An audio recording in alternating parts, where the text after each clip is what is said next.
বেরাদারনি ইসলাম, আমরা যদি কেউ নবীর দিদার পেয়ে যাই তাহলে আমাদের মওতের আর ভয় থাকবে?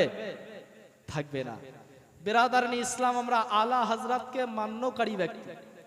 আলা হযরতের অগণিত কারামাতের মধ্যে একটা ছোট্ট কারামাত আপনাদের সম্মুখে বলি। আমার আলা হযরত একদিন মসজিদে নামাজ পড়ার পর তিনার ভক্ত মুরিদদেরকে জিজ্ঞাসা করছেন, এই আমার ভক্ত মুরিদেরা, তোমরা কি কেউ নবীকে দেখতে চাও? জোরে বলেন সুবহানাল্লাহ। বলে তোমরা কেউ নবীকে দেখতে চাও? বলে হুজুর, নবীকে তো চামড়ার চোখে আমরা কোনোদিন দেখিনি, যাদের নসিব ভালো তারা হয়তো স্বপ্নে দেখেছে, কিন্তু নবীকে যদি দেখতে পাই তাহলে অবশ্যই আমরা নবীকে দেখতে চাই। আমার আলা হযরত বললেন যে ঠিক আছে, আগামী কাল এশার নামাজের পর আমি যখন মসজিদ থেকে বেরিয়ে আসব তোমরা সবাই আমার সিনার দিকে তাকাবে। বলেন সুবহানাল্লাহ। বেরাদারনি ইসলাম, পরের দিন এশার নামাজের শেষে আমার আলা হযরত কানজুল কারামাত, দরিয়ায়ে রহমত, ইমামে ইশকে মোহাব্বত, ইমামে আহলে সুন্নাত ইমাম আহমদ রাজা খা ফাজলে বেরেলভী রহমাতুল্লাহ আলাই মসজিদ থেকে নামাজ সমাপ্ত করে বাইরের দিকে বেরিয়ে আসছেন। সমস্ত ভক্ত মুসল্লিগণ, সমস্ত মুরিদগণ মসজিদের বাইরে এসে আমার আলা হযরতের সিনার দিকে চাতক পাখির নাই তিনারা তাকিয়ে আছেন, যে দেখি আলা হযরত তো নিজের সিনার দিকে তাকিয়ে থাকতে বলেছেন, দেখি আলা হযরতের সিনাতে কি দেখতে পাওয়া যায়। আমার আলা হযরত রহমাতুল্লাহ আলাই মসজিদ থেকে বেরিয়ে আসার পর মসজিদের দরওয়াজাতে দাঁড়িয়ে গিয়ে এবারে বাবা নিজের জুব্বা মুবারকের বোতামগুলোকে খুলতে আরম্ভ করেছে।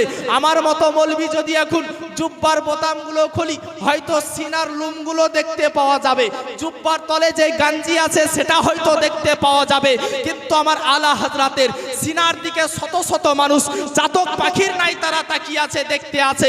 হে বেরাদারনি ইসলাম, আমার আলা হযরত যখনই বাবা জুব্বা মুবারকের বোতামগুলোকে খুলেছে তখন দেখতে পাওয়া গেল কি, যে আমার আলা হযরতের সিনার মধ্যে যেন একটা বড় ধরনের সিংহাসন দেখতে পাওয়া যায়। বলেন সুবহানাল্লাহ।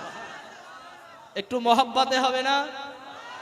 আলা হযরতের সিনাতে একটা সিংহাসন দেখতে পাওয়া যায়।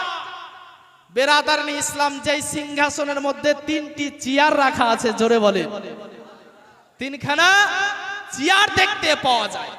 হে বেরাদারনি ইসলাম, ওই তিনখানা চেয়ারের মধ্যে দেখতে পাওয়া গেল তিনজন হাস্তি তিনারা বসে আছে। বেরাদারনি ইসলাম, আলা হযরতকে জিজ্ঞাসা করা হলো যে হুজুর, আপনার সিনাতে তিনজন ব্যক্তিকে দেখতে পাওয়া যায়, তিনজন ব্যক্তির পরিচয়টা আপনি দেন।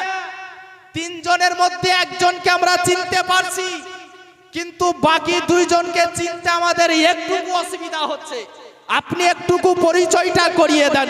আমার আলা হযরত আজিমুল মারতাবাত, কানজুল কারামাত, দরিয়ায়ে রহমত, ইমামে ইশকে মোহাব্বত, কলম সম্রাট, বেরেলির সরতাজ ইমাম আহমদ রাজা খা ফাজলে বেরেলভী রহমাতুল্লাহ আলাই এবারে ওই তিনজন ব্যক্তির প্রশংসা করতে আছেন, তিনজন ব্যক্তির পরিচয় শত শত মানুষের সম্মুখে দিতে আছেন, বলতে আছেন, হে মুসলমানেরা, এ আমার ভক্ত মুরিদেরা, শোনো, সিংহাসনের মধ্যে যে বড় চেয়ারটা দেখতে পাচ্ছ, ওই বড় চেয়ারের মধ্যে যিনি বসে আছেন উনি হচ্ছেন সমস্ত নবীদের সর্দার, সমস্ত নবীদের নবী, সমস্ত পয়গম্বরের পয়গম্বর, সমস্ত নবীদের ইমাম, সমস্ত নবীদের কমান্ডার, সমস্ত নবীদের বাদশা, আমার আখেরি পয়গম্বর নবী মুহাম্মদ রাসূলুল্লাহ সাল্লাল্লাহু তাআলা আলাইহি ওয়াসাল্লাম। বলেন সুবহানাল্লাহ।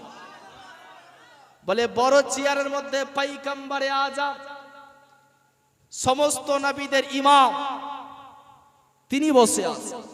বলে দ্বিতীয় নাম্বার চেয়ারে বলে সমস্ত পীরের পীর, জিনাকে গোটা দুনিয়ার মানুষ বড় পীর বলেছিল, গৌসে সামদানি, কুতবে রব্বানি, শেখ মহিউদ্দিন আব্দুল কাদের জিলানী ওয়া গিলানী রহমাতুল্লাহ আলাই, তিনি যেন একটা চেয়ারে বসে আছেন। বলেন সুবহানাল্লাহ, সুবহানাল্লাহ। দ্বিতীয় নাম্বার চেয়ারে স্বয়ং মুজাদ্দিদে আযম, বেরেলির সরতাজ, সুন্নিয়াতের জান, সুন্নিয়াতের পেহচান ইমাম আহমদ রাজা খান ফাজলে বেরেলভী রহমাতুল্লাহ আলাই, তিনি নিজেই আছেন। বলেন সুবহানাল্লাহ, সুবহানাল্লাহ। কি বাত। বেরাদারনি ইসলাম, আলা হযরত ওই ব্যক্তির নাম যিনি আপন সিনার মধ্যে, নিজের সিনা মুবারকের মধ্যে ভক্ত মুরিদদেরকে আমার রাসূলে পাকের দিদার করাতে পারেন, বলেন সুবহানাল্লাহ।